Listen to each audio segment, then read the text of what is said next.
isa sa gawain ng Lord. And ngayong umagang ito, hindi lang ho tayo bastang gawain because we would be celebrating isang pagkakataon na kung saan yung ating miracle baby. Kasi naging testimony tayong lahat kung paano siya pinag-pray, kung paano siya ibinigay ng Lord. At lalo tigit, glory to God, isang taon na yung ating miracle baby. Naging testimony tayong lahat. Sabihin mo sa katabi mo na ang Diyos tumutugon ng panalangin. Amen. Oh. Kasi mamaya iaalay ng mga magulang yung ating miracle baby sa Lord. In recognition, kasi yung pagdededicate, pagkilala yon na ang ating mga anak, regalo ng Diyos sa atin. Amen? And the Bible says, they are the crown sa atin bilang mga magulang. Okay? Kaya lagi kong, pag ako nagkakandak ng marriage counseling, pagdating sa parenting, lagi kong sinasabi, if you cannot have responsible children, better not have children at all. Kasi imbis na crown sa ulo mo yan, maging liability yan. Amen? Okay, at ako naniniwala na nung palataya, today is the second Sunday of the year. But still, God has hindi na uubusan ng mensahe ang Diyos. Sabi ko, Lord, for the second Sunday of the year, ano bang nais mong ituro sa bawat isa sa amin? Although yung mga ibang kapatiran dito, wala dahil magaganda ang pakiramdam. Pero ako naniniwala na may mensahe ang Lord. Dahil ang nais ng Lord na ngayong 2025, not just for the second Sunday of the year. Kasi ang Lord, dahil ang sinabi ko nung nakaraan, ang 1,000 taon sa tao, isang araw lang sa Lord.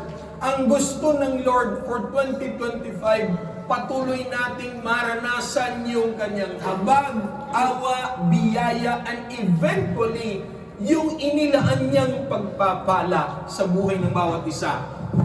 Amen po ba? Do you believe in that? Amen. Dahil nung New Year, kinlaim na natin yan. Alam ko, Lord, ina-align mo ang mga pangyayari sa buhay ko because eventually I would be ending up what you want me to be. Kasi ang mangyayari kung minsan, kaya nga sabi ko, struggle ang buhay Dahil sa buhay, puro tayo trabaho, puro galaw dito, kilos dito, in the end, what do we achieve? Dalawa lang naman either kapaitan or failure. Bakit? As we move through life, in-explode natin ang Lord. Pero this morning, kasi ang nice ng Lord, i-recall tayong lahat. Ano ba yung recall? Tipunin tayong lahat ng Lord. Kasi ang gusto ng Lord, yung mga nawawala, hanapin. Hayaan na natin yung mga nagwawala. Okay? Itabi na natin yung mga nagwawala. Ang gusto ng Lord, God wants to recall His children again para maranasan natin yung hininda ng Lord. Ang sabi ng telegiornale, crisi di qua, mundo di là, yung casino di qua, yung casino di là. If you will focus on those things, eventually, papasok sa ulo mo yan at lahat ng negativity, anong resulta? Paura. Ekonomiya di qua, no. Why? Because God intended something good for your life in this 2025. Amen? Sabihin mo sa katabi mo, may inihandang magandang Diyos sa buhay mo. 2025. Hello? Okay, now. Kasi yung ating, sabi ko napakahaba nung, Lord, sabi ko napakahaba nung chapter 15, buong chapter 15. Ay, sabi ko, isi-segment na lang natin. Yung Luke chapter 15, ganito, bibigyan ko kayo ng idea. Yung Luke chapter 15, ito yung chapter ng Bible na kung saan this is composed of 3 parables. Okay? Kasi sabi ko nga, ang gusto ng Lord, hanapin ang mga nawawala, ibalik sa Kanya ang mga nawawala, at tayo hayaan na natin ang mga nagwawala, ha? Kasi ayaw talaga magpahanap yung mga nagwawala. Hayaan na muna. Okay? Now, ang ang chapter 15, nag-umpisa, okay, set na. Set na ha. Under na to. Okay, sige. Kasi bibigyan ko muna kayo ng introduction bago natin mabasahin yung ating main text. Okay? And before going that, I would like to invite everyone. Hingi muna tayo ng guidance sa Lord kasi parang tulog pa yung iba eh. Hingi muna tayo ng guidance. Can we all close our eyes? Father in heaven, in the mighty name of your Son Jesus and by the power of the Holy Spirit, we, O Lord God, entrust everything into your hands as we study your word. Open our spiritual eyes, open our spiritual minds, and let your message penetrate our hearts. Touch our hearts today because we know and we believe you intended something good. Because you are a good, good Father. Hallelujah. And Lord, we pray that our spiritual eyes and our spiritual minds be opened by the power of the Holy Spirit. Convict us with your word that is accompanied by your miracles and by your blessings, O Lord God. Hallelujah. And we declare upon the four corners of this building that your presence shall radiate in our midst. Even your servant hide me at the back of the cross, not my witnesses may be seen, but your glory and your glory alone. Speak through your servant, Father. Hallelujah. And we declare and we pray this in the mighty name of your Son, Jesus. Amen. Now, teka, may nakalimutan akong banggitin. Yung sinabi ko kanina na ang Luke 15, buong chapter 15 ng Lucas is composed of 3 parables.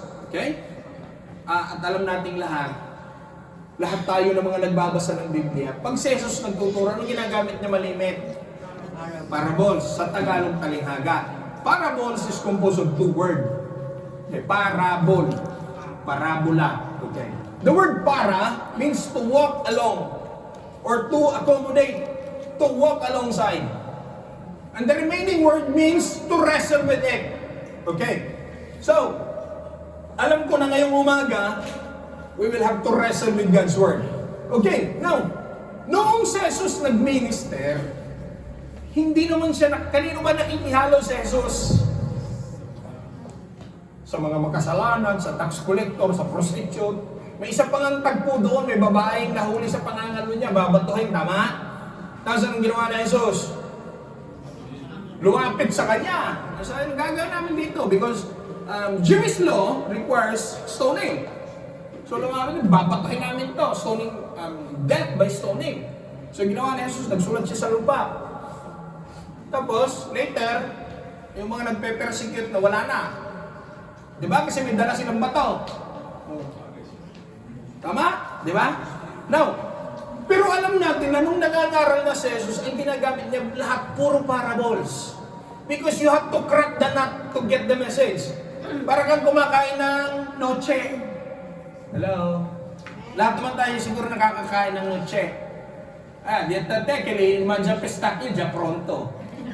Pero yung pistachio yung babalatan mo pa, tama? Kaya yung buho mo, ginaganon. Tapos meron tayong ginagamit na nutcracker. Okay? But this time, I will crack it for you. Just get the noche dentro. Okay? Kaya sabihin mo sa katabi mo, makinig ka ha? Pakinggan mong mabuti. Now, Luke 15 started with the message before Jesus taught, kasi ang Luke 15, 3 parables. Ang umpisa ng Luke 15, Brother Maki, verse 1 ng Luke 15 hanggang 3, kasi para makita natin yung difference dahil hindi tayo nagkaiba sa mga taong ito. Englishin na lang natin, Brother Maki. Kasi English din ang ating Bible. Okay, now, all the tax collectors and sinners, teka sandali, bakit naandyan yung mga taga-BIR? Taga-BIR yan, di ba? O sige, sa Italiano, Agenzia della Entrata, Guardia di Finanza. Kaya lang magkaiba dito kaysa sa Pilipinas. And all the tax collectors and sinners were approaching para ano? To listen to Jesus. Kaya tingnan nyo, Jesus was teaching everything through the lowest of the society. Ang kasama ni Jesus, hindi ang mga nakikinig kay Jesus, hindi yung mga matutuwid at mabubuting tao, kundi yung mga taong itinakwil ng lipunan. Tapos tingnan nyo, kasi dyan may Serya A, Serya B. Okay? Yung Serya B, yun yung tax collector, yung mga makasalanan, yung mga prostitute, yung mga palaboy sa lipunan. Ang Serya A dyan, ito.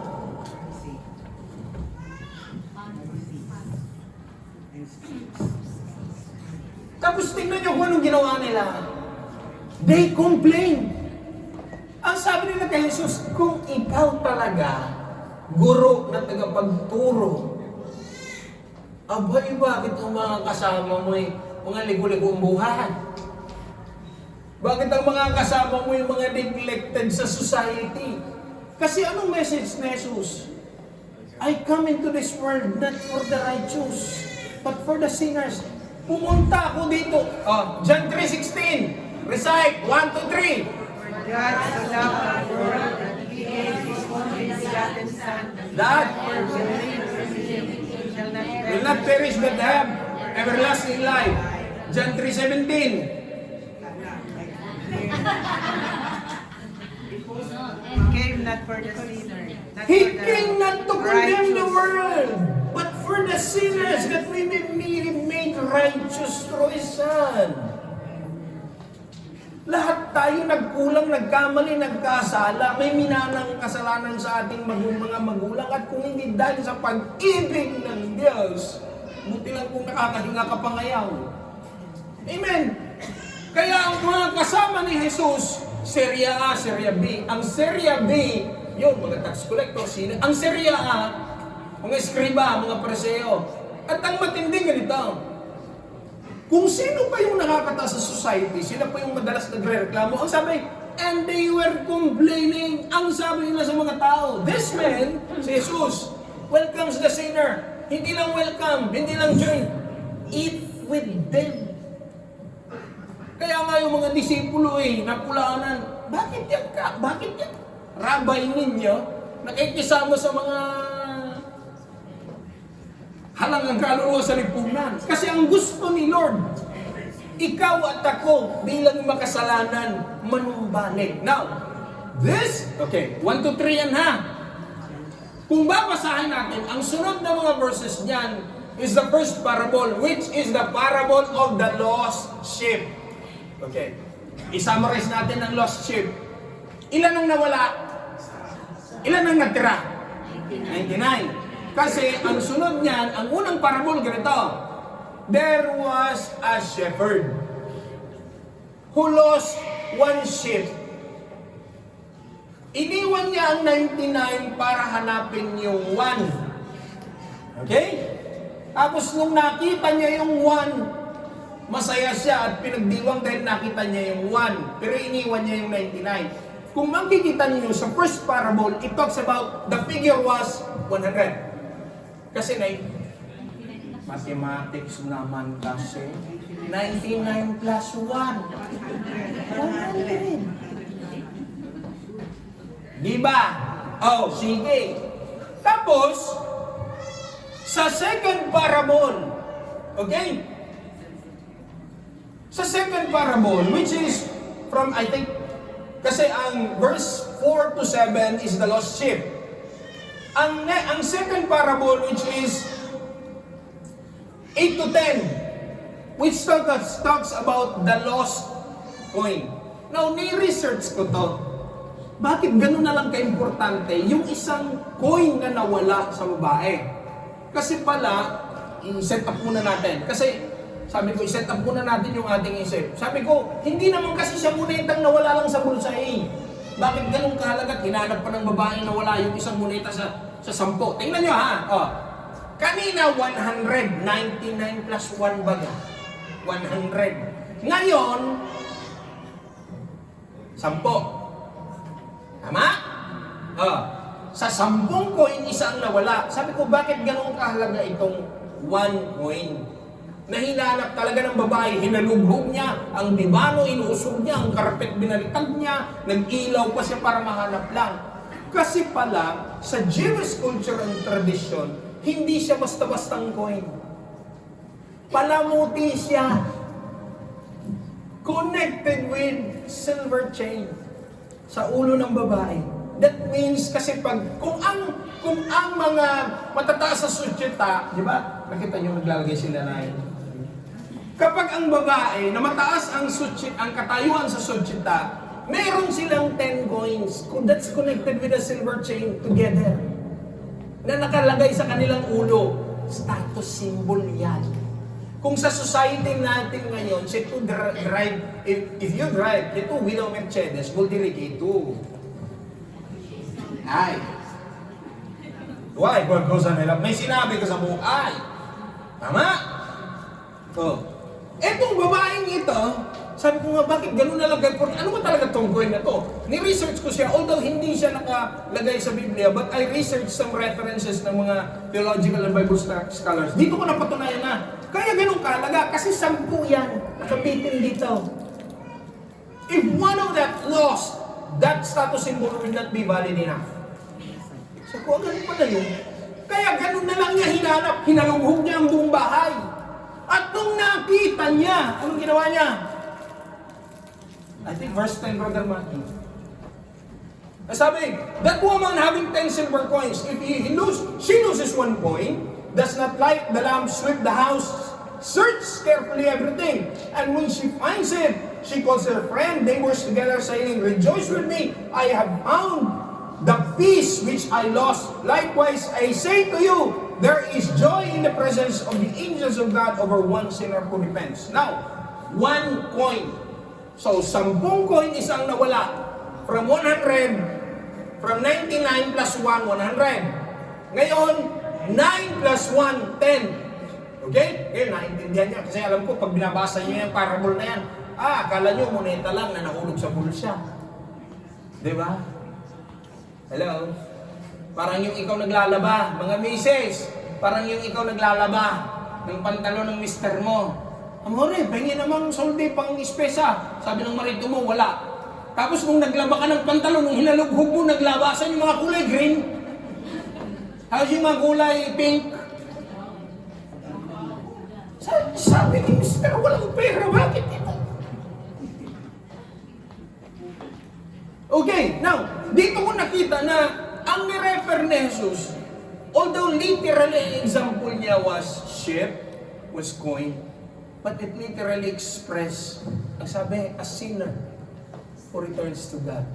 Yan isa, tayo dito ilan? 70. See? Kung lahat tayo manumbalik sa Diyos, pumapalakpak ng langit. Hello? Do you agree with me? Amen. Teka sandali ha. Kasi ang dami mo na-encounter. Every time na nagtuturo ako ng ganito, may mga na-encounter ko nagsasabi, basta, yung message na yan sa kanila lang yan. Sabi ko, bakit? Wala naman ako akong inagrabyado eh. I have been a good person from the very start. Wala naman ako inagrabyado. Wala akong inutangan, hindi ko binayaran. Wala akong sinalita ng masama. Wala akong siniraang puri. Praise God, salamat sa buhay mo. Glory to God sa buhay mo. Pero yung ang tawag baga doon teka sandali, ano baga tawag natin doon? Self-righteous. Nagbubuhat ng sariling bangko. Wala naman ganyan But this message is for us. Kaya napansin ninyo, 110. Yung last parable, which is the lost son. 110. Pagdating sa lost son, okay, which is from 11 to 16, isa na lang. Hello? At hindi yan, ganito kasi yan. Hindi ho yan per kaso na sinulat sa Bible na ang parable nag-umpisa sa 100, naging 10, naging isa na lang. Kasi lahat yan napatungkol sa pag-ibig ng Diyos. Now, generally speaking, partendo sa 100, lahat ba tayo mahal ng Diyos? Amen. Ulitin ko, parang hindi narinig. Lahat ba tayo mahal ng Diyos? Amen.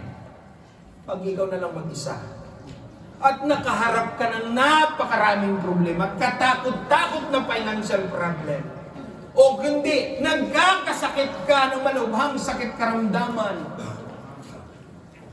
Anong personal mong tinatanong sa sarili mo? Hindi 100. Hindi tayo lahat. Once you go all alone in that room of yours, in that middle of the deep night, asking yourself, Lord, nandiyan ka pa ba?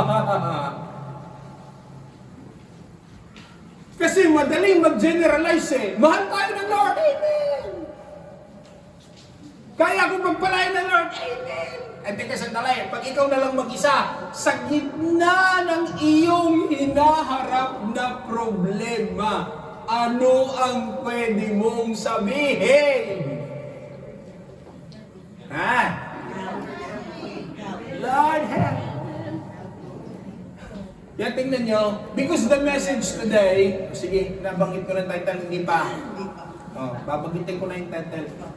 Gaya ng sinabi ko kanina, kauumpisa pa lang ng taon, ang dami nang nawawala. Kaya ang gusto ng Lord, yung mga nawawala. Ano ba kasi English ang nawawala? Lost.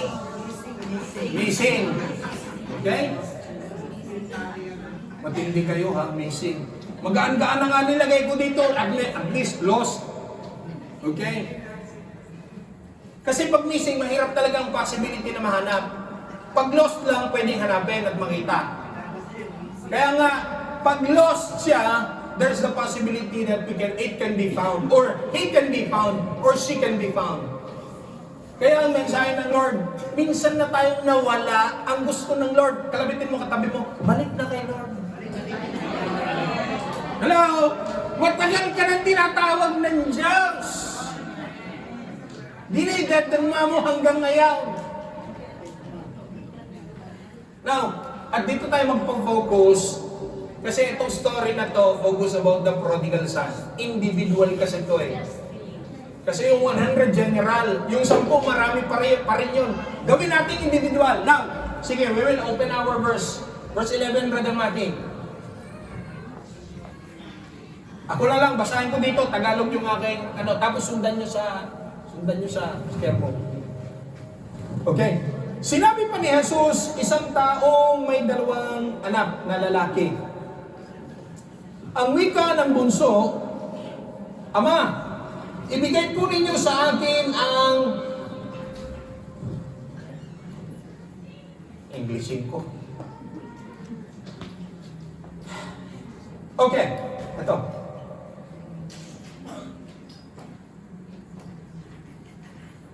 And a certain man had 2 sons. Okay?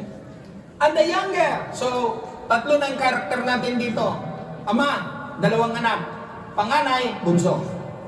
And the younger said to his father, Father, give me the share of the property that is coming to me. So he divided his assets between them. And not after many days, the younger son, yung kumuha ng mana, gathered everything and went to a journey to a distant country, and there he squandered. Sabihin niyo, squandered. Minsan sa buhay mo, naranasan mo yan. Alam niyo ang tawag ko dyan? One day millionaire. Kung sa, glory to God, we would like recognize our mga visitors. Kung sa salita, kasi kami may salita, kami amin yung aming dialect, I will use that for their sake, not for your sake. Kung sa amon, pabala na ang ngambal sila, ang siling, one day millionaire, pero, one day millionaire, pero one day mantener. Okay? Hindi nyo naintindihan, sige, amin na lang yun. Okay? Kasi ang lifestyle na yan, ang sabi, he squandered everything. Takin nyo everything. Ang sabi, and after he spent everything, there was a severe famine throughout the country and he began to be in need. Ayan na. Nawalan na, naubusan na. And he went and hired himself to the one of the citizens of that country, and he sent him to his field to tend pigs. And he was longing to fill his stomachs with the pods that the pigs were eating, and no one was there giving him anything to eat. 17. But when he came to himself and he said, How many family of my father's hired workers have abundance of food, and I am dying here from hunger. 18. I will send out and go to my father and will say, Father, I have sinned against heaven and your sight. I am no longer worthy to be called your son. Make me like one of your hired workers. And he sent out and came to his own father. Okay? But while he was still along the way, his father saw him, have compassion, ran, embraced, and kissed him. And he said, Son. And the son said, Father, I have sinned against heaven and your sight. I am no longer worthy to be called your son. Okay, I will stop there. Now, i-rewind ko ang kwento. Ama, dalawang anak. Panganay, bunso. Now, ganito. Sa Jewish tradition, ayun ko, maging sa Filipino tradition, hindi lang kalapas tangan na buhay pa, bato-bato sa langit, buhay pa ang iyong magulang, kinukuha mo na ang mana. Hindi lang yan kalapas tangan, kawalang paggalang, bibigatan ko ang salita, kawalang yan talaga yan. That is losing respect. Kawalang paggalang talaga sa magulang. And, ganito, Jewish culture, at dito ko napansin kung gaano kayaman talaga itong father na ito. And Jewish culture, ganito ha, sa family code ng Pilipinas, kung ang ama may dalawang anak, ang division ng property, ganito. Kung 10 hektarya yan, 5 sa ama, ang 5 sa dalawang anak. Yung dalawang anak, hahatiin pa yung mana nila. Okay? Batas yan. The Jewish culture is different. The Jewish culture is this. 5 hectares. 40% sa ama. 60% sa panganay na anak. Remember si Esau? Remember si Esau? Si Jacob? Pero dapat sa panganay ibibigay yung blessing? Stop! 60% sa panganay. At yun, mayroon ng bunso.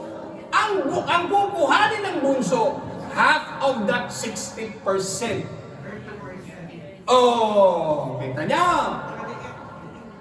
Kaya tingnan nyo, sabi ko nga ang action nitong bunsong anak, magpasintabi na ha.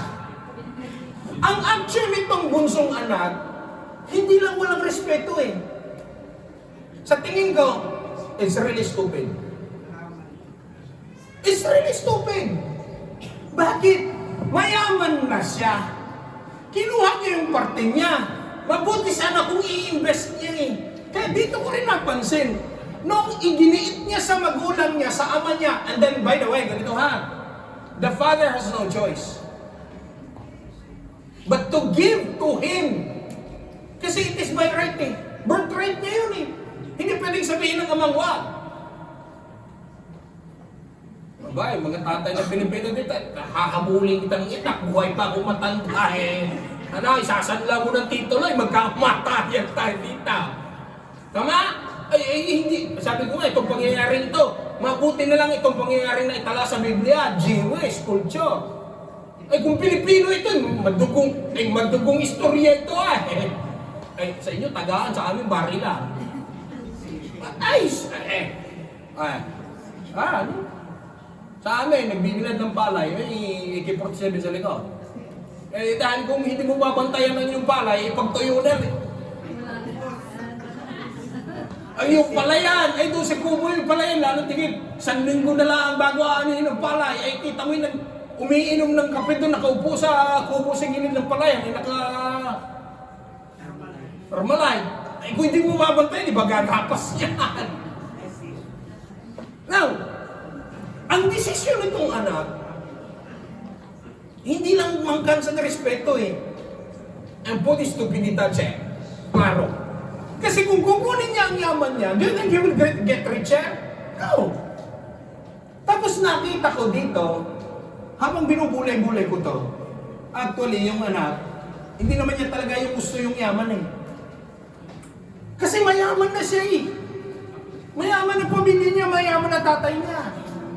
Alam niyo kung ano gusto ng anak? Hello? Are you still with me? Are you still with me? Yes. Sige, pumalakpak muna yung inaantaw. Okay, now, ang nakita ko, ang gusto ng anak, hindi ang yaman eh. Ang nakita ko, ang gusto ng anak, independence. Ang gusto ng anak, i-gestire da solo yung kanya. Although mayaman siya, pero nasa poder siya ng tatay niya, hindi siya makagalaw. Ang sabi ng tatay niya, anong meron dyan? Eat. Anong meron dyan? Igodi mo. Pero nasa desisyon ng ama. Ang nakita ko ang anak, he was not really after for money. He was after for independent decisions. Dali. Iikot ako dito ha. Kaya kayong mga anak, ha? Before demanding independence sa inyong mga buhay. Ang dami kabataan dyan. Dito na yun. Esip-esip muna kayo ha.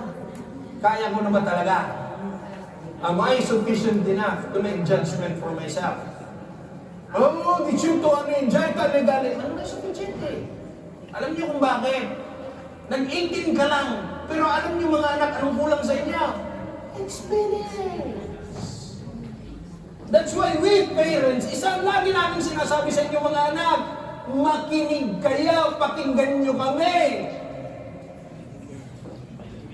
Ay kung sa ilunggo ba ay pakadto pa lang kamo, papuli na kami.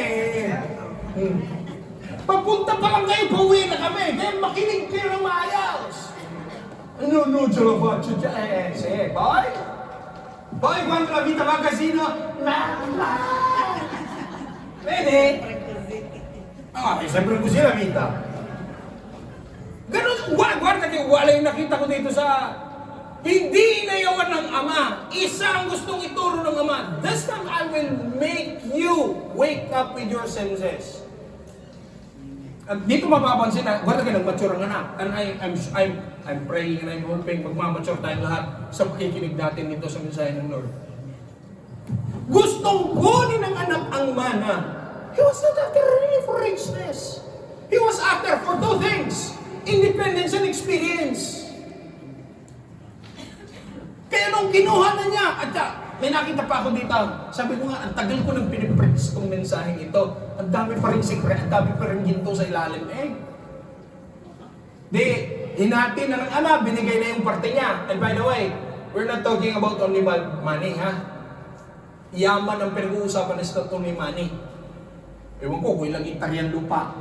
Tapos, farmer ang asindero ba ka? Hindi niyo alam kung anong asindero. Nagbibenta ng asin sa palengke. Asindero yun. Iba yung hasyundero, may hasyenda. Sa among ganun sa ilulokag sa Bacolod, lapad ang among nga tubuhan. Ang among kwarta, ginapiko, ginapala, pero ang utang ginabuldos. Tapos, ang good. Sige, yung mga nakaindi, tumawa na kayo. Nagbibigyan ko kayo.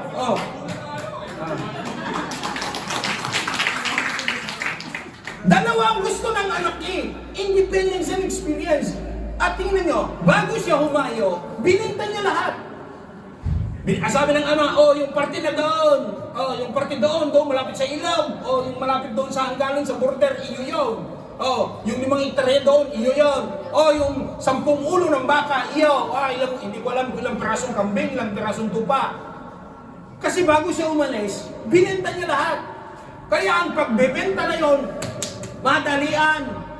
Kailangan niya ng solde Kasi ang gusto niya, makuha solde. Hello? Kasi squandered hindi naman niya pwedeng i-squander ang lupa. Alam nga naman, pupunta siya doon sa May nakita ba kayong nagpunta ng casino ay daladalang 5 baka? Sasabihin ng casino, ano ipapalit ko ng chip itong 5 ulo ng baka. Ay, hindi naman pwede. Hello? So, itong lalaking ito, binenta niya lahat, madalian yon. Eh sabi ko nga, pambihira naman itong anak na ito. Ang lakas ng loob, itong bunso. Kinuha na niya ang yaman niya, nakikain muna siya at nakituloy sa kanyang ama. Sabi ko, makapal-kapal din ang mga anak. Lakas loob, kinuha na sa ama ang mana. Tapos sabi, tay, pwede makituloy muna ako dito habang binibenta ko lahat. Tapos nung naibenta na niya lahat, tingnan nyo, ang sabi dito,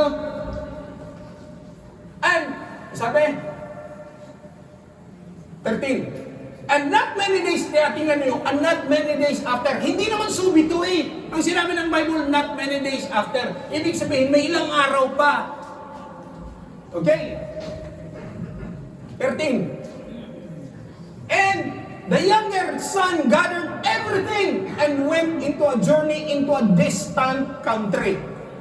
So, nangangahulugan na hindi siya nagkasino dyan sa loob ng bayan nila. Lumipat siya ng ibang lugar. Okay? Talagay. And he traveled to a distant country. Okay. Ano sabi ko sa inyo kanina? Ang gusto niyang maranasan dalawa. Independence and experience.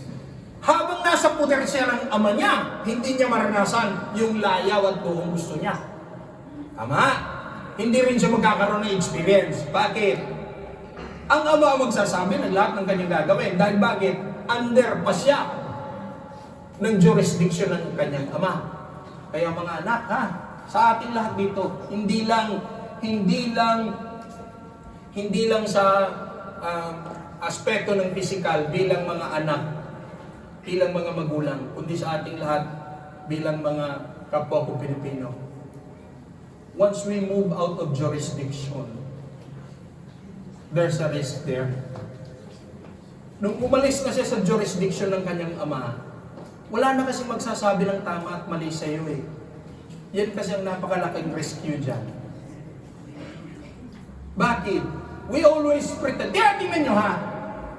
Kapag umalis na tayo sa covering, dahil gusto natin maging independent, tingnan nyo, lahat ng 99.9% ng lahat ng gumagawa ng mali, ang akala nila ginagawa nila tama. Ayaw naman wala. Subukan yung sabayin. Hindi. Anak, mali naman yung ginagawa mo eh. O ikaw, kuya, ate, mali naman yung ginagawa mo eh. Ano sagot sa'yo? Ikaw naman, minamali mo lahat. Iba naman ang paningin ko. Ikaw naman eh, masyado kang, ang tawag doon, mabusisi. Masyado kang makulit, may pinapakialaman mo lahat. Mali. Kaya ako nga kinukorek. If we move out of jurisdiction, the risk is nobody would tell us anymore what is right and what is wrong. Hello? Teka, in general, ganito. Yung anak umalis sa jurisdiction ng kanyang ama, hindi niya napapansin kung minsan. Kapag umalis ka sa presence ng Lord, bakit wala akong kapayapaan? Bakit magulo buhay ko? Bakit parang tuliro ako? Alam niyo kung ano sagot? Umalis ka sa source ng peace eh. Mawawalan ka talaga ng peace.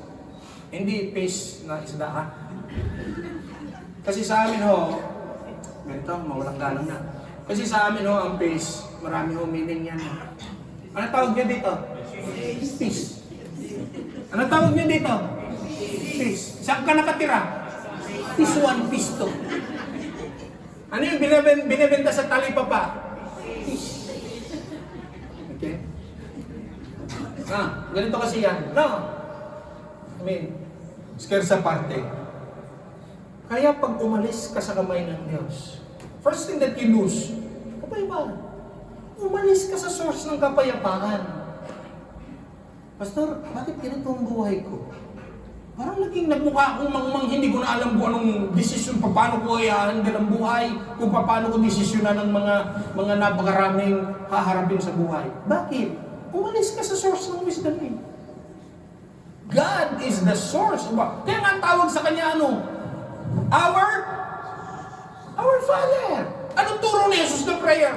Lahat tayo alam natin. Alam niyo mo ano ibig sabihin ng Father? The source. Kaya if you move out from the source of peace, ang buhay mo wala talagang kapayapaan. Bakit ganito na lang lagi magulo? Umalis ka sa kamay ng Diyos. Ano sabi ko sa inyo nung nakaraan? Esep, ha? God will always be God. And I will tell you this. Kahit wala ka, ang Diyos pa rin. Hello? Pero naisip niyo, kung wala Diyos sa tao, anong tao? Kawawa. Once we move out of the hands of God, you lost peace, you lost wisdom. And everything follows. Bakit? Yan ang gusto ng kaaway sa buhay mo. Sirain, wasakin, eventually patayin. Hindi ka eventually papatayin physically. But ang una niya papatayin relationship. Manggugulo talaga yan. Kaya tingnan nyo, ang taong walang Diyos, hindi, alam natin lahat may Diyos. Ang taong walang tamang relasyon, takot at pagkakilala sa Diyos. Listen how they speak. Look at how they act. Walang pakundangan. Bakit? Selfish eh. Nature ng tao ho yan. After the fallen man, God did not design man to be that way. Ang design ng Lord sa tao, mapagmahal, mapagkalinga, malapit sa Diyos. Bakit? Kaya nga kung anong karakter meron ng Diyos, sinalin niya sa atin eh. Hello? Nasaan na tayo? Nandito pa. Yun! Ang gusto niya, kaya humiwalay siya. Bakit? Gusto niya experience and independence. Now, living, sabi, and he went to a distant country. Hindi lang niya gustong malayo physically sa kanyang ama. And remember, may kapatid siya.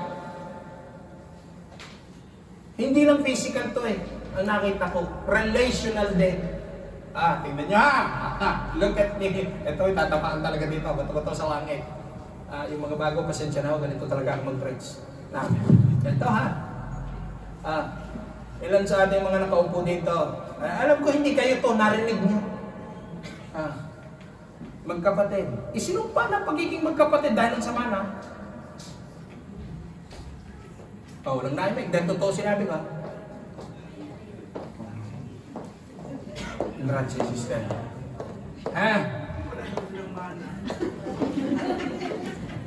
Wala daw. Hindi makainig kaya walang kasi walang mana. Ano ba yan? Kaya walang kaaway. Okay, yun na. Iisang pasong lupa magbabata yan. Itinakwil ang kapatid dahil sa mana. Tingnan niya. Kaya itong bunsong anak na to, kaya siya, he went into a distant land, hindi lang physical separation, relational separation. Kanino? Sa kanya naman. Okay, ganito ha. Parang gusto natin sinabi, Father, I want your blessing, I don't want your presence. Tingnan niya. Yung mga anak. Lalo tingin. Pag malayo, lumaki ng malayo sa atin. Nako. Padala mo na lang pera. Huwag ka nang muna. Nagkanong bilyeto mo? 1.5. 1.5 kinwenta na. Kung 60 to ang palit, ang 1,000, 60,000 pesos. Aba, 80 mil din yun. Mama, pera na lang. Kaya tingnan niya. Nakakasakit damdamin, nakakasakit loob sa ating mga magulang na nagtatrabaho maayos dito. Kaya lang sa kagustuhang ibigay kung ano ang gusto natin para sa ating mga anak. Dahil hindi natin naranasan nung tayo'y bata. Kaya lang we are abusing everything. Kaya kung malimit dito, ako nagkakounsel. Magkano budget? 20,000. Bigay mo 20,000. Monthly. Pag ginastos niya bukas, hindi magdindil siya ng asin, problema niya yun. Kapag padala mo lang last week, anak, i-claim mo sa Western Union. Nagpadala ko 25,000, kulang-kulang 500 euro yun. Mama, ubus na. Abang budget mo yun isang buwan, inubos mo. Susunod na linggo, di magtuyo ka, kulang ka ng tuyo. Wala akong pamasahe, maglakad ka. Bakit ang mama dito, tatlong permata, nilalakar? Eh dyan nga, ulan ninit lang, dito pati lamay. O, tingnan mo, puro yung rayuman ang inabot ko. O, sa kakaplansa, naglabasan ng ugat-ugat niya. This is the reality of our life here. We cannot deny that fact. Hello? Kaya yung anak, hindi lang physical distance, relational, pinutol niya. At ang matindi ganito, tingnan nyo. Sabi ko, matindi to eh. Bakit? Puno bulsa niya. Hitik ng euro. Okay, sabi ko sa marami, pwede ba? Mula Lunes hanggang Sabado, magtrabaho ka. Kahit kalahating araw man ng linggo, dedicate mo sa Lord. O di ko, kailangan magtrabaho. Eh bakit? Naubos mo ba yung euro? Ilang taong ka na sa Italia? Lira pa! O yung mga nag-umpisa ng lira dito, tapos ang kamay. O, dati milyonaryo tayo na ha. Handag ko, kaya yaman natin noon. Ang takin mo magsusweldo ka milyon-medya. Hello? Ay, kaya yaman natin noon, milyones daw. Oh, kaya nga lagi ko sinasabi, pwede ba kahit konting panahon i-dedicate mo sa Lord, hindi mo kayang ubusin ang euro sa Italia. Bagkas, anong naubos? Yan. Ganyan. See? Dedicate time to God. Kaya itong anak, puno ang bulsa. He can do everything. Because why? Money is power. Tingnan niyo. Once you have money, you have power. Because why? Money talks. Hello? Kaya lang, ganito harap-harapan na. Marami kang pera, hindi lahat ng kaya mong bilhin, binibenta. Yan ang realidad. You can buy good food. You can never buy good appetite. Hello? This is the reality of life. You can buy good bed.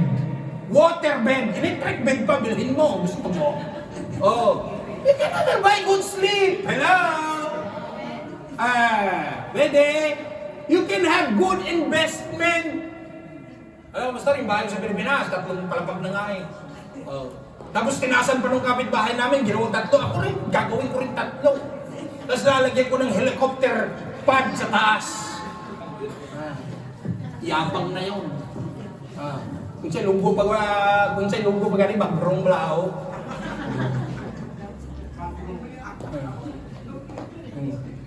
May gustong tapatan yung kapitbahay. Tingnan nyo. Noong marami siyang pera, tingnan nyo, wala siyang naisip kundi sariling layaw. Ang dami kong nakita dito, ang dami kong na-encounter. Now, wherever I go, not only in Italy. Once I've been in Cologne, in Germany. Once I've been in Frankfurt. Once I've been in Amsterdam. Once frequently, a couple of years ago, once a month, I was always in Barcelona. Isa nakita ko sa mga OFW.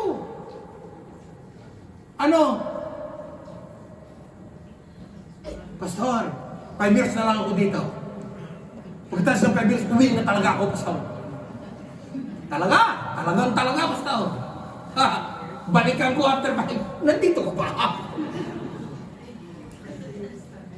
Ganito ha. Hindi ho ako kontra sa mayayaman. Glory to God, mayaman ka. Kasi isa lang naman sinasabi ng Bible eh. The love of money is the root of all evil. Hindi sinabing money is the root of evil. The love, pag minahal mo ng soldi, higit sa sarili mo, higit sa asawa mo, higit sa anak mo, higit sa Diyos, there's problem. Kagaya nitong anak ang gusto niya, ang mahal niya, hindi naman Hindi ko nakita ang mahal niya ang tatay niya. Ang nakita ko, ang mahal niya kung anong meron tatay niya. Kaya kahapon nagbiruan Si Adele daw, kamukha ng nanay. Sabi ko, agree ako dyan. Agree ako dyan. Pero sana ang tapang wag na lang. Kasi alam niyo ho ganito, papaliwanag, mga apon ng mga paisabi, papaliwanag mo sa kanila, hindi nila naintindihan. Kasi ang mga Ilonggo, malaming magsalita. Sa totoo lang. Kasi ang mga Ilonggo ho, ganito magsalita. Ikaw, sa imo, mga ginapanghimo, ako, grabe lang nga ako nakakig sa imo. Mura ako hindi ka magyuntat, labukong nakakaroon.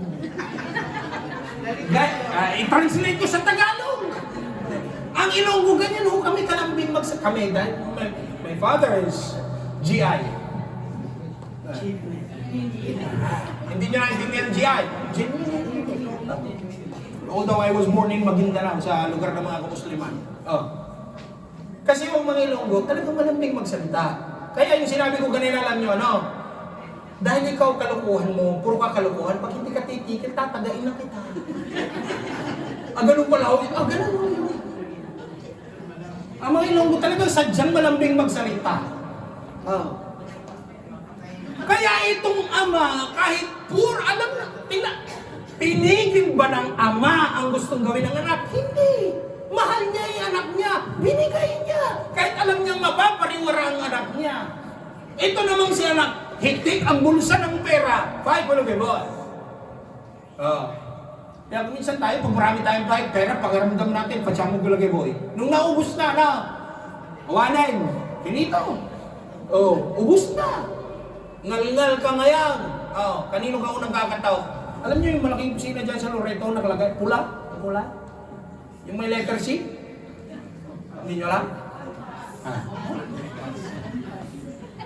Lagi ko nang ina-advise sa inyo, you can never get out of debt. You earn 1.5, you spend 1.6, that's foolishness.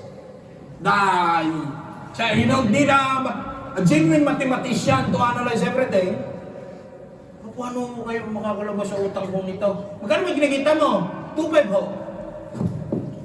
Bulat ako Kasi ang pinag-uusapan, hindi na kinikita Magkano ginagastos mo? 2.7. Dinubog pa rin sa utang niyo. See? Because it's not a matter of how much you earn.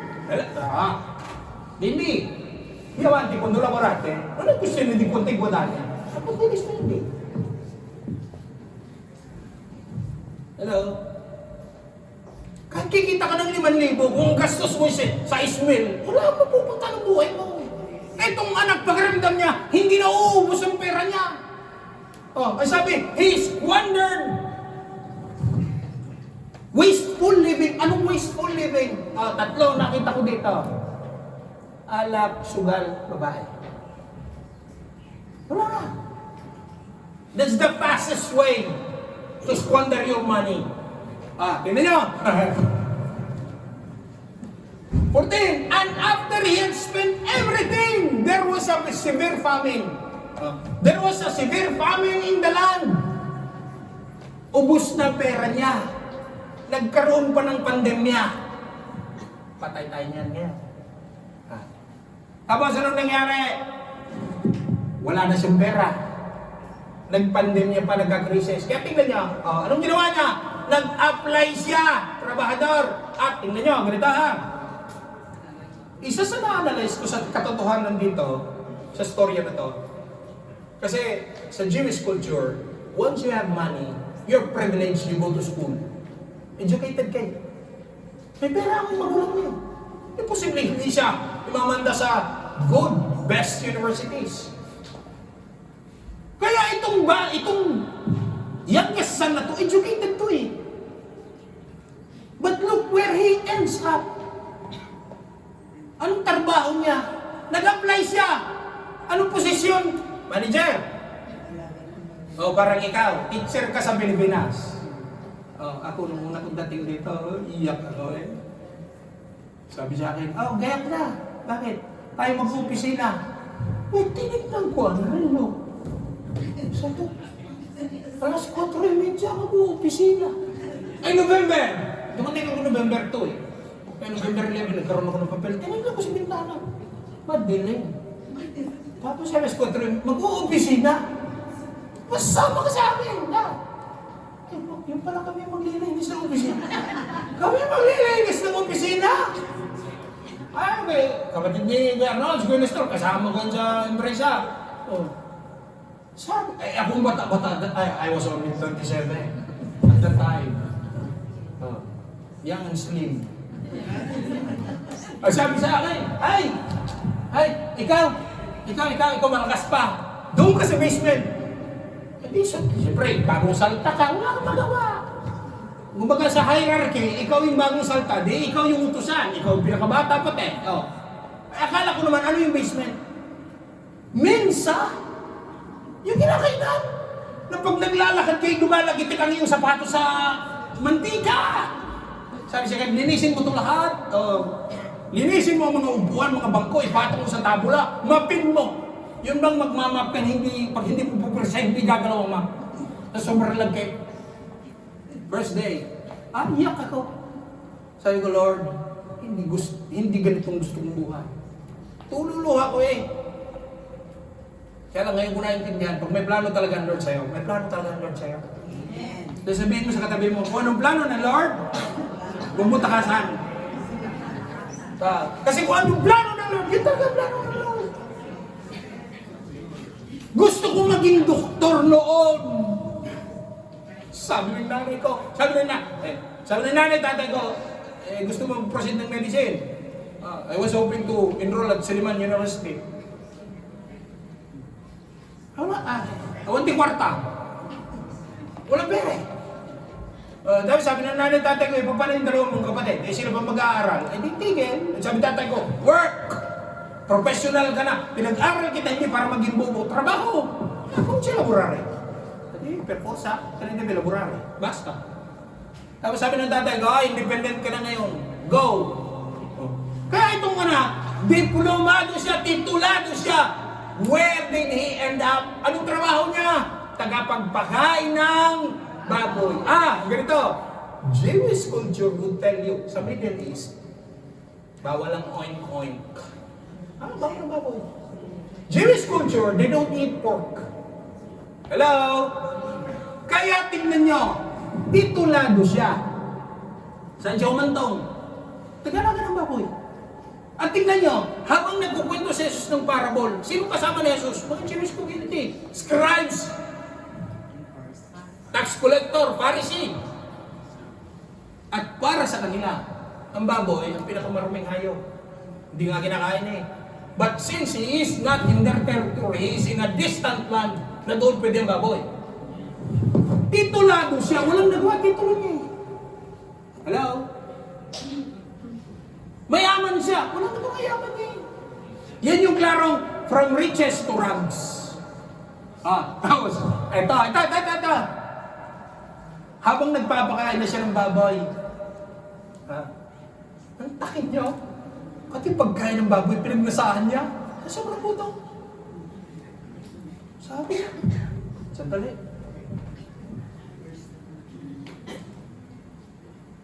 Sabi, 16. And he was longing to fill his stomach with the pods that the pigs were eating. But no one gives him. Alam niyo, habang inaaral ko, tawa ako natawa sa sarili ko eh. Nag-desire siyang kainin ng pagkain ng baboy. Tingnan niyo, pati baboy hindi siya binigyan. Version ko to Sabi niya sa baboy, share naman tayo. Sabi ng baboy, huwag mo nga akong pakialaman. Nag-desire siyang kainin pati pagkain ng baboy. Alam niyo, tingnan niyo Kasi nung nagka-crisis, hindi interesado. Tingnan niyo nung nagka-pandemya. Anong lahat ang utak na nasa, anong iniisip ng mga tao? Survival! Kaya wala silang pakialam, titulado ka, diplomado ka, may pinag-aaralan ka. Ang gusto ng tao, survival, nagka-crisis Hindi naman tinanong nung job interview, mayaman ka ba, mayaman ang pamilya mo, anong profession mo? Wala! Paging siya, hinapon na lang niya, mabuhay. Hello? Kaya tingnan niyo, nung nagutom na siya. Anong naisip niya? Kakainin itong pagkain ng baboy. Sabi ng baboy, huwag mong pakikilaman yung pagkain ka. Kaya tingnan niya, nung nagising na siya, ang sabi niya, and when he came to himself. Kaya minsan maganda rin pag nagugutom ka, no? Nagigising ka. Minsan maganda rin nawawalan ka na aalala mo ang Diyos. Minsan maganda rin nagkakasakit ka. Boy, huwag naman sana. No, it's good. Why? You remember God. Tingnan niyo, ito, lalo tingin sa mga anak. Bata-bata pa malakas. Parang tayo noon, pag natin tayo, Superman. Inom. Sige, inom. Nung nagkaedad na, bakit? Di na kaya ng katawan. Rayo-rayo madiyan, sakit-sakit din. Wala. Pagising ng umaga, may mga maintenance na diyan. Ayos. See? It's reality ng buhay yan. Kaya nung nagising siya, sabi ko nga matindi pala pag nagutom ka, nagigising ka Kaya nung walang-wala na siya, nagising siya Sabi niya, ops, teka sandali. Tingnan nyo, yung facing, nung una baboy, ang sabi niya, how many of my father's hard worker have abundant food and I'm dying of hunger? Nung unang pinagnasahan yung pagkain ng baboy. Nung nagising siya, sinabi niya, buti pa katulong ng mga tatay ko, daming pagkain. Kaya tayo, ito naman real din ng buhay. Sa Pilipinas, ikaw ang may katulong. Pagdating mo ng Italia, ikaw ang katulong. Hindi ko minamaliit yan, isang marangal na trabaho yan. And that is all for the interest na iahon ang ating pamilya mula sa kahirapan. Ilan lang naman ang mga na-encounter ko na nag-abroad per kaso, kagaya ko. Would ever come to think I would end up here in Italy. I never decided to end up here in Italy. Nung nandito na ako, pinilit kong I go to Paris, take CGA exam because I want to go to the US. My friends, all of my colleagues and my friends are there. Wala, talagang pinusasan na ako ng Lord dito Matindi, nilagay pa ako sa likod ng pulpito, hindi ko naman ini-expect. Wala akong magawa.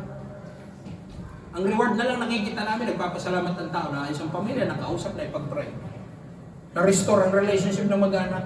Rewarding na para sa amin yun. Kasi kung maghahanap pa tayo ng yaman, isa nabasa ko kagabi sa post, ang sabi, when you die, you don't take care of your body. Somebody else will carry your body for you. Somebody else will prepare your body for you. Somebody else magkikipaglamay sa'yo. Somebody else maglilibing sa'yo. Yung mga gamit noon na halos ayaw mong ipagalaw at ipahiram, inibenta nila yun, ipamimigay. Yung mga gamit mo, some of them will be sold. Yung properties mo, gone. Sold. Okay? Bakit? Biblia nagsabi, tao, hubad kang pumasok sa mundong ito, hubad kang malis sa iyo. Kaya yung anak, nung nagising siya, sabi niya, babalik na lang ako sa aking ama. Tapos, tingnan niyo, bago siya humakbang na bumalik sa kanyang ama, nag-formulate muna siya ng excuse sa kanyang ulo. Sabi niya, babalik ako sa tatay ko, ano kaya sasabihin ko?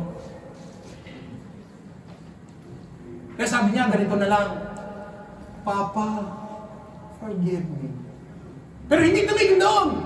Sabi niya, nagkasala ako. Tingnan, tatlo nagkasala ako laban sa Diyos, laban sa inyo. Huwag niyo na lang akong ariing anak. Kaya tingnan niyo, may demotion. From son. Dahil nagbaldas siya, naglayas. Pinutol ang relationship. Gusto niyang bumalik sa ama. Anong gusto niya na lang ngayon maging? Servant na lang, hindi na son. Tapos, tingnan niyo, may isa pa nakita. Nung nagugutom siya, tingnan niyo, ang naiisip niya, nung una naman ano bang intention niya talaga para bumalik ba? Dahil ba gusto niyang bumalik sa tatay niya? Dahil mahal niya tatay niya. Tingnan niyo He was going back to his father. He was going back to his daddy. Not because of his daddy, but because of his belly. Hindi na intindi. naiintindihan. Rewind. He deserved to go back to his daddy. Not desiring his daddy, but because of his belly. Yeah, naintindihan na. Babalik siya sa ama, hindi dahil gusto niya ang ama, kundi dahil gutom siya. Kaya tingnan nyo, yung karangalan niya, pinagbenta niya dahil gutom siya. Tapos nag-formulate muna siya. Pagbabalik ako doon, Papa, nagdasala ako sa Diyos, sa iyo. Kasi naputol na yung relationship. Kahit hindi mo na lang ako ariing anak. Parang ikaw, nung tumakas ka, pumunta ka ng Italy, hindi alam ng nanay mo, galit ang nanay, tatay mo. Pero nung bumalik ka, salubungin niyo ako sa NAIA. Tapos ang dami mong pasalubong. Tapos ang dami mong pinugbunbun na pera, di lahat ng galit wala. Bakit? Nakatingin na sa... tapos pag-uwi. Nung umalis ka, pinamarites na sa kapitbahay yung anak ko. Ka nag-abroad. Pumunta ng Italy, hindi man lang kami sinabihan, ganito, ganyan. Pinagkakatawa sa kapitbahay. 5 years after, umuwi ka. Iba na ngayon sinasabi ng nanay mo sa kapitbahay. Dumating na yung anak ko, galing abroad. Nakabili kami ng kotse, bili ng anak ko yan para sa amin. Nung una ka, muhi-muhian ka ng nanay, ng tatay mo. Ngayon, proud na nanay, tatay mo sa'yo. Pero hindi nila alam kung paano mo naigwadan niya ang solde. Hindi nila alam, nagpapalamig ka sa permata alas 9 ng gabi. Pagkalalabas mo sa empresa. Kaya nung bumalik na siya, sabi niya, his son said to him, Father, I have sinned against heaven and in your sight. I am no longer worthy to be called your son. Okay. Pero pa.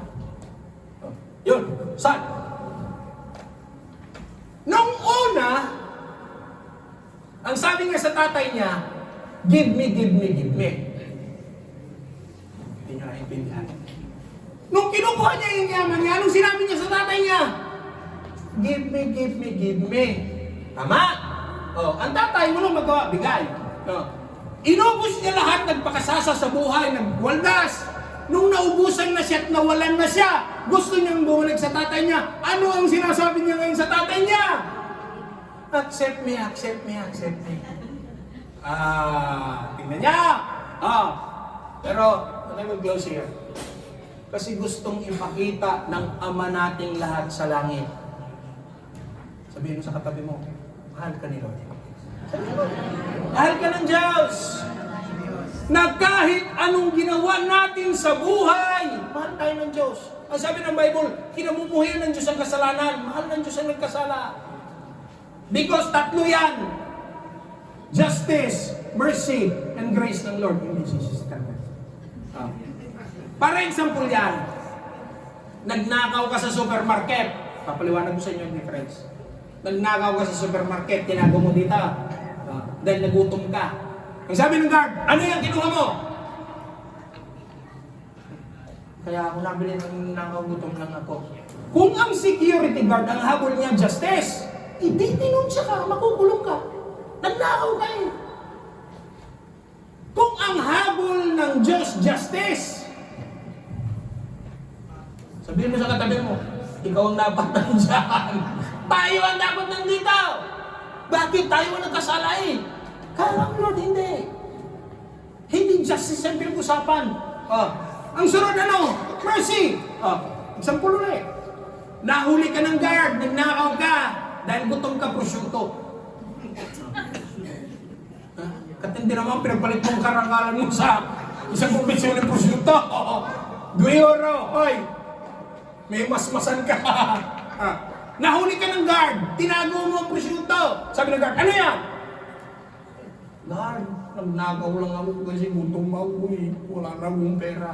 Kasi mercy ang pinag-usapan. Ang sabi ng security guard, naintindihan kita, gutom ka. Ganito na lang. Hindi kita ididinunsya, yung kumbensyon na yung prosciutto, isauli mo sa bangko frigo. Tapos umuwi ka na. That's mercy. Hindi siya inablay. But grace is different. Sabihin mo sa katabi mo, grace is different. Ang grace ganito. Nagnakaw. Nahuli. Sabi ni guard, ano yan? Nagnagaw ako kasi gutom ako. Sabi ng guard, patingin! Ito. Sabi ng guard, kasi grace. Teka sandali. Sino sa ating lahat ang kontento na sa mercy? Taas ang kamay. Naintindihan ko dahil gusto niyo grace. Pareha tayo, pati ako. Ganun naman ang gusto ng tao eh. Sino nyo? Kung ang justice, ihahabla ka, nagnakaw ka eh, makasalanan ka, natural, kasuwang ka. Kung ang mercy, pinatawad ka sa ninakaw mo, ang grace iba. Nung nahuli, ang sabi ng guard, ano yan? Ang nagawa ko, gutom ako, wala akong makain. Sabi ng guard, isauli mo yan. Isauli. Sauli mo sa bangko. Bangko Frigo. Hindi na kita ididilun siya. Isinauli. Tapos nung paalis ka na, sabi ng guard, teka sandali, balik ka dito. Ikaw naman sa kakayan mo, di balik ka. Sabi ng guard, eto, milyero. Nagulat kayo. Ang sabi ng guard, teka, sandali, balik. Bakit to? Eto, milyero. Tingnan niyo. Alam niyo kung bakit? Ang tawag kasi sa grace, unmerited benefits. Tapos sabi ng guard, sabi mo sa guard, totoo bang akin niya? Ang sabi ng guard ganito, hindi, pinamimigay talaga namin sa lahat ng kawatan niya.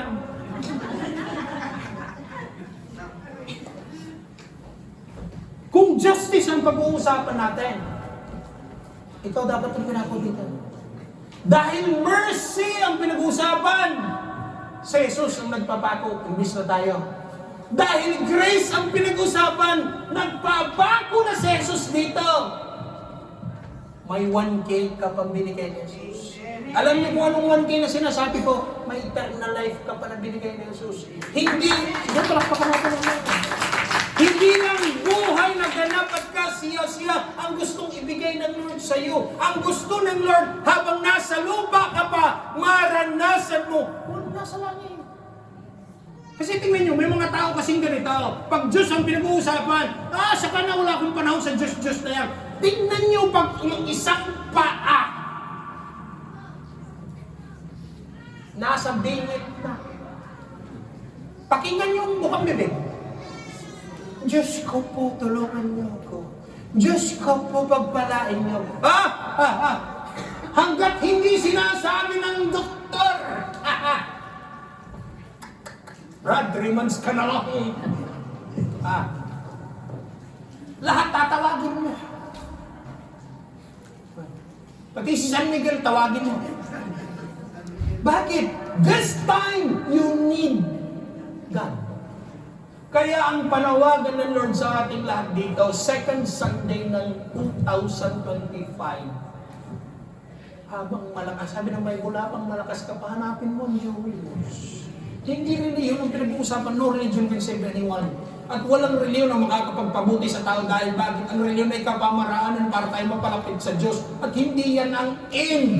Because ang end ng buhay ng tao, Diyos. Because if we only seek God, kapag nasa bingit na tayo ng gama, normal sa tao. Kapag sa bingit na ng kamatayan, saka naalala ng Diyos. Kapag sa gitna ng napakalaking problema, Diyos.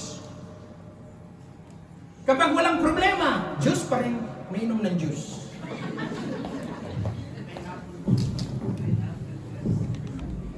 Kaya sabi ko, I will end here.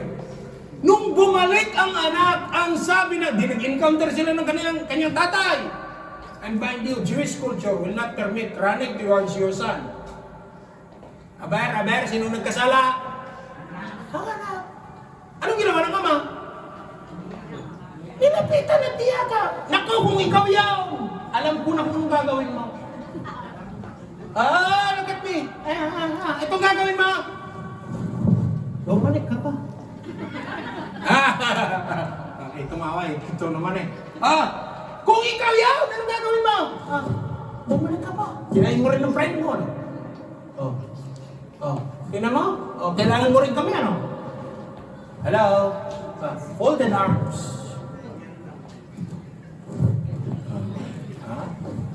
Nakataas pang hila niyan.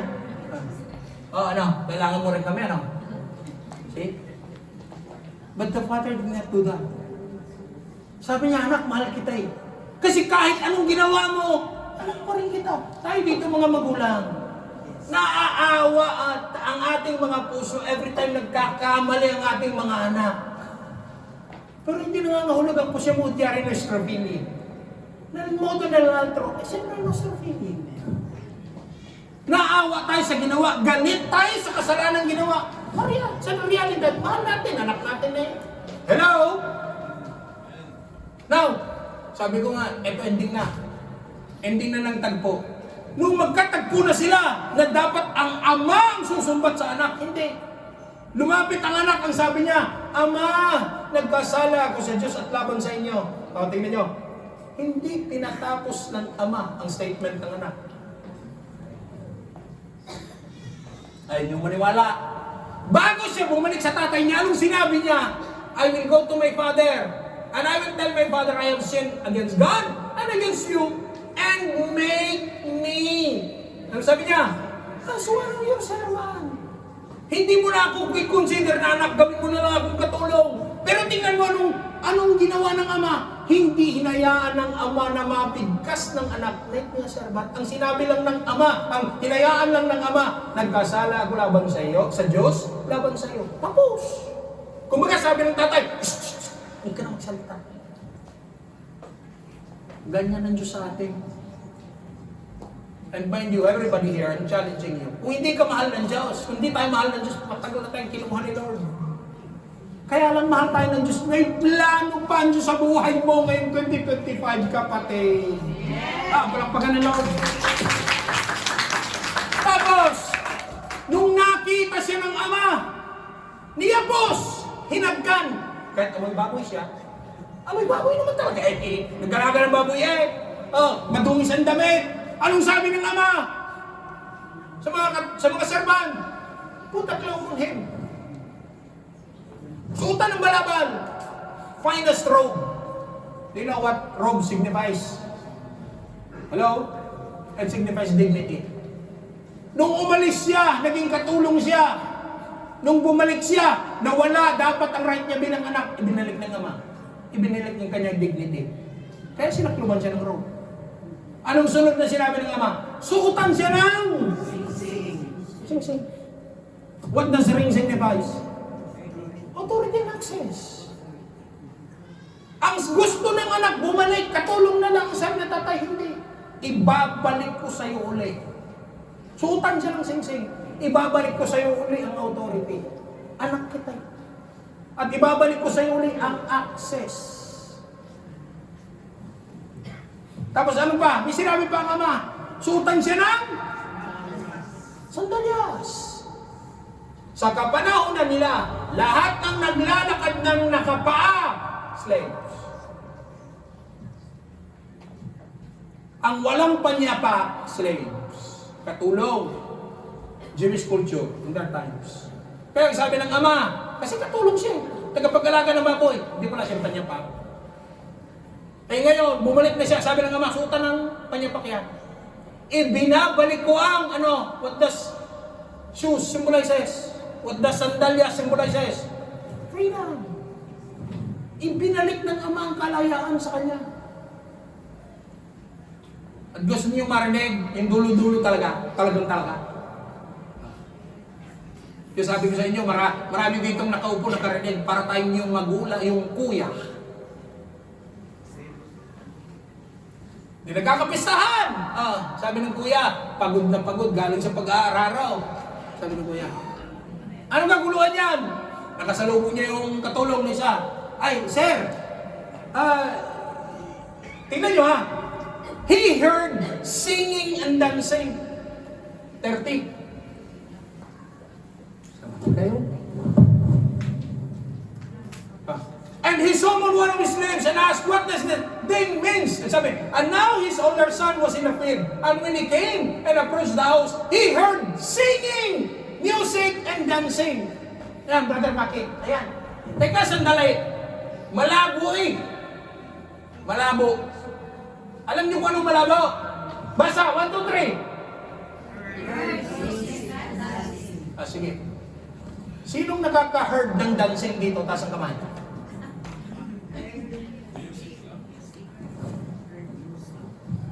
Kaya malabo to eh. He heard music and dancing.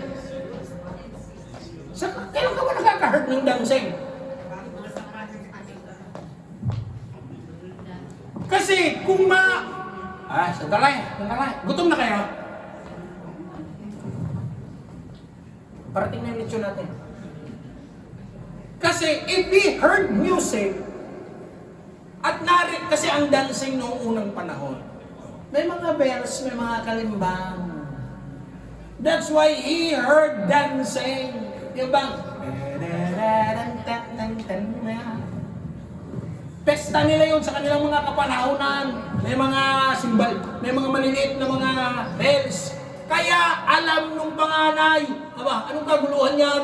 Ang sabi nung katulong, Sir, kasi nagpepistahan. Tapos, sir, yung patining natin, sir, nadali. Nung narinig ng kuya, hindi yung ang sabi ng ama, katayin ng pinatabang kuya. Nagpataba tayo ng baboy para kakatayin natin pag tayo magre-reunion. Once a year lang yun. Tapos ang kuya hindi pa naimbita. Kaya tingnan nyo anong nangyari sa kuya. He erupted in anger. May karapatan siya magalit? Hindi. Meron. Bakit? Ay, sabi niya, ako ang nagpagal sa bukid. Ako ang nagpatining ng baboy. Isang beses lang natin ginawa. Hindi niyo ba ako inibitahan? Parang ngayon, kumari mo. Matalik ni kaibigan mo mag-asawa, hindi ko pa inibitahan. Tapos mag-text yan. Sobra ka naman, Maki. Close tayo, hindi mo na nag-lechon ka para sa birthday niya. Hindi mo na ako inibitahan. May karapatang magalit ang kuya. Bakit? He is always in the father's side. Sinong masipag? Siya. Pero pagkawari ko pareho silang may mali. Kaya tingnan nyo. The eldest son was always there, but he was never there. Physically nandyan siya. Malayo ang loob niya sa tatay niya. Kaya nung sinabi niya, ako dito nagpapakapagod. Lahat ng inutos mo, ginawa ko. Hindi mo man lang ako binigyan ng, sabi, young goat party. Hindi mo man lang ako binigyan ng young goat para magpesta sa akin, mga kaibigan. Ako nga natawa habang inaaral ko to. Abay, kilawin, nagpapaitan lang palang gusto mo eh. Ay, di paghahanda ka ni Brother Maki. Ay, kilawin, nagpapaitan lang palang gusto sa niya, young goat. Tapos sabi niya, naghirap ako. Ay, teka sandali, kuya. Sino nagsabi sa'yo magpakahirap ka? Anak ka eh. Hello? Mayaman sila. Bakit ka magpapakahirap? He was physically there. Emotionally, he was not there. At ito, lahat tayo. Look at me. Hindi porket pagkasama kayo sa bahay. Close kayo. Dahil marami akong nakikita sa loob ng bahay. Hindi nag-uusap. Hello? Nalalaman mo, mama, ang sitwasyon ng anak kanino. Kaya kung minsan useful din yung mga marites sa palibot eh. See? The youngest son was there, but he was away. Kaya dati yung nasa loob, nasa labas, at yung dating nasa labas, nasa loob. Nag-invert sila ng role. Kaya naghimutok sa galit ang kuya. Ako lagi dito. Ako laging masunurin na anak. Hindi mo ko binigyan ng karangalan.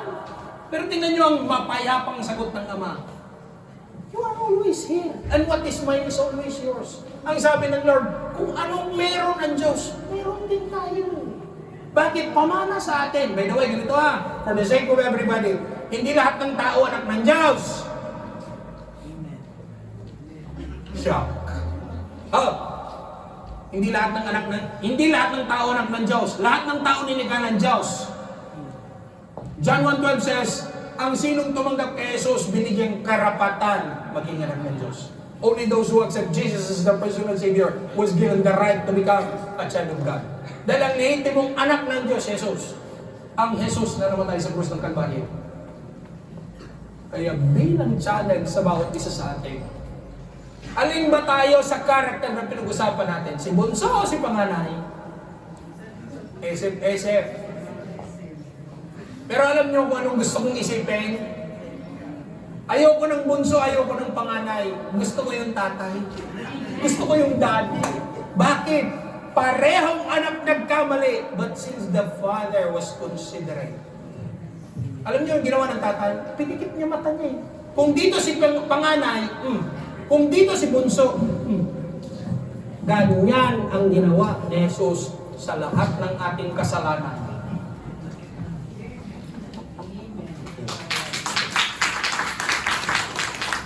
Sabihin mo sa katabi mo, pinatawad ka na ni Lord sa kasalanan. Amen. Kaya ngayong hapong ito, okay, before we will stand and we will pray, nais kong ipaalam sa lahat, hindi aksidenteng nandito tayo, at lalo tigay tayo nandito para sa isang espesyal na okasyon na we will recognize and dedicate yung ating miracle baby sa Lord. Okay? So, can I ask everyone to please stand? Ito na yung ating organista. Sige, lahat ng instrumentalist, come here.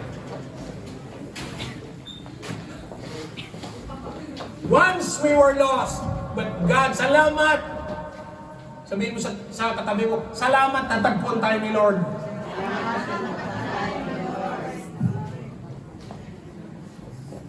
Okay. Sige. Just play. Okay. Tanong ko kanina, alin ka ba? Panganay o bunso? Tatay. Ang gusto ko yung tatay. Lahat tayo gusto ng tatay. Alam niyo bang may tatay tayo na sa langit?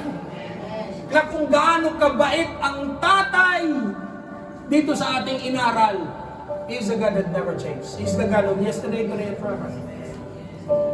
Galit, ulitin ko galit ang Diyos sa kasalanan. Mahal tayo ng Diyos na mga makasalanan. Hello? Kaya inanyayahan ko ang bawat isa. Alam ko na ngayong hapon, ngayong tanghali. Sa pamamagitan ng mensaheng ito, nag-reflect sa buhay natin. Oo nga, no? Dapat ko rin naman talagang bigyan ng time and Lord sa buhay ko. We have been working for the last, 15 anni. Lunedì a domenica lavora. Poi alla fine Kapatid, bigyan mo rin ng time ang Lord.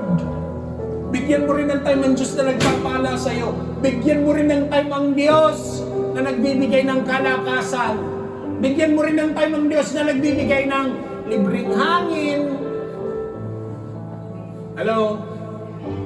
Sige. All eyes closed, heads bowed down. Sige, lahat, pikit niyo po. And I want you to follow this simple prayer. The prayer of accepting Jesus as our personal Savior. Kung kanina inaral natin, pinutol ng bunsong anak ang kanyang relasyon sa Diyos. Ang nais ng Lord ngayong hapon, manubalik yung ating relationship sa Lord. This is but the right time that God is knocking at the door of your heart and God is telling you, anak, balik na. Kaya pwede hong sumunod sa panalangin, sabihin natin, Ama, sa pangalan ni Jesus at sa kapangyarihan ng Banal na Santong Espiritu, sa oras na ito, inaamin ko ang lahat ng aking kasalanan mula pagkabata hanggang sa kasalukuyan. Patawarin ninyo ako. Tinatanggap ko si Jesus bilang Panginoon at sariling tagapagligtas ng aking buhay. Isulat niyo nga po ang aking pangalan sa aklat ng buhay sa langit at huwag niyong hayaang mapura. At mula sa oras na ito, ang iyong Banal na Santong Espiritu ang siyang manguna at manahan sa aking puso't isipan. Salamat po, Ama. Ito'y aking dalangin ng may pananampalataya sa pangalan ni Jesus. Ako na lang po ang mananalangin. Father in heaven, once again, through the mighty name of your Son, Jesus, and by the power of the Holy Spirit, Lord, salamat sa iyong mensahe ngayong araw na ito, ngayong tanghaling ito, na pinakita mo na minsan we were lost. Minsan we were too busy with our affairs. At minsan we want to be independent out of our own. Gusto namin, O Lord God, ng independence. Pero sa hindi maiiwasang pagkakataon, Panginoon, kung minsan kami nagkakasakit, kung minsan kami nawawala, ito yung mga time na ginagamit mo upang ipaunawa, upang gisingin kami sa aming mga diwa, upang gisingin kami sa aming kabisihan na may Diyos kaming malalapitan. Lord, kagaya ng alibugang anak na ito, his father was longing for his return. And when the son comes back with two arms, niyakap at niyapos ang anak. Lord, sa buhay ng bawat isa sa amin, minsan na kaming naligaw, nalayo, minsan na kaming naging isang alibugang anak. Panginoon, hayaan mo sa pagkakataon ito sa aming paglapit, ano man ang aming sitwasyon, ano man ang aming katayuan, ano man ang aming problemang hinaharap sa buhay. Lord, hindi mo titignan ang aming pagkakamali kagaya ng Ama sa aming inaral, kundi titignan mo kami bilang anak mo, Panginoon. At sa oras na ito, buong puso kami nagpapakumbaba. We would want to restore and repair our broken relationship to you. Kaya, Panginoon, buong puso kaming lumalapit. Buong puso kaming dumudulog. Hayaan mo sa pagkakataong ito, Panginoon, bigyan mo kami ng lakas upang makalapit. And Lord, I pray sa mga kapatid ko may mga sakit karamdaman, at sa mga kapatid ko, Panginoon, na may mga pagsubok na pinagdadaanan ng mga problema sa buhay, relational problem, legal problems. Lord, sa oras na ito, minsan pa, ipakita mo ang iyong kapangyarihan. Ipakita mo, Lord God, hindi lang yung mercy, but demonstrate your grace, O Lord God, to each and every one of us. Sa buhay ng bawat babae at lalaki na nasa bulwagang ito, Panginoon, pagpapalain mo ang bawat isa sa amin. At minsan pa, sa aming panunumbalik sa iyo, O Lord God, salamat dahil dalawang kamay mo kaming niyayakap, dalawang kamay mo kaming niyayapos. Sa aming kawalan, nagpo-provide ka. Sa gitna ng aming sakit karamdaman, nagpapagaling ka. Sa gitna ng aming problema, ikaw ang Diyos na aming masusulingan. Ikaw ang Diyos na aming malalapitan. Lord, salamat. At salamat dahil sa oras at pagkakataong ito, nang may kalayaan sa aming puso, na i-restore ang broken relationship, O Lord God. Kaya, O Lord God, hallelujah. Can we raise both our hands? Sige, taas ang dalawang kamay. Panginoon, sa pagtaas ng aming dalawang kamay, tanda ng pagsuko, Panginoon. Ano mang problema ang aming kinakaharap, ano mang sitwasyon meron kami. Sa pagtaas ng aming dalawang kamay, tanda, O Lord God, na kung sa aming lakas, sa aming runong at alam, wala kaming magagawa. Subalit, Panginoon, sa pamamagitan ng mga bukas na palad na ito, idaloy mo ang comfort, idaloy mo ang solusyon sa mga problema, idaloy mo ang kalutasan, idaloy mo ang kaayusan ng pamilya, idaloy mo ang kapayapaan, idaloy mo ang kagalingan sa oras na ito. At Lord, by these hands, malaya nating tinatanggap, we freely and willfully receive the blessing that you have released upon each and every one of us. Panginoon, second Sunday of the year, alam namin marami ka pang ipaparanas pagpapala, himala sa buhay ng bawat isa. And Lord, I declare to every man and women in this room that let your mighty hands touch, O Lord God, ang aming mga bukas na palad. At sa pamamagitan ng pananampalataya, mararanasan namin ang pagiging Diyos mo sa aming buhay. Lord, salamat! Tinatanggap namin ang nirelease mo sa aming buhay. Kagalingan, pagpapala, kapayapaan, kaayusan. In Jesus' name. Hallelujah. Lord, salamat sa lahat. Sanyahan ang iyong manat na parinduan lahat. Hallelujah. Ito ay aming dalangin sa pangalan ni Jesus. Amen. Sige ho, makakapo tayong lahat at tayo yung dadako sa child dedication.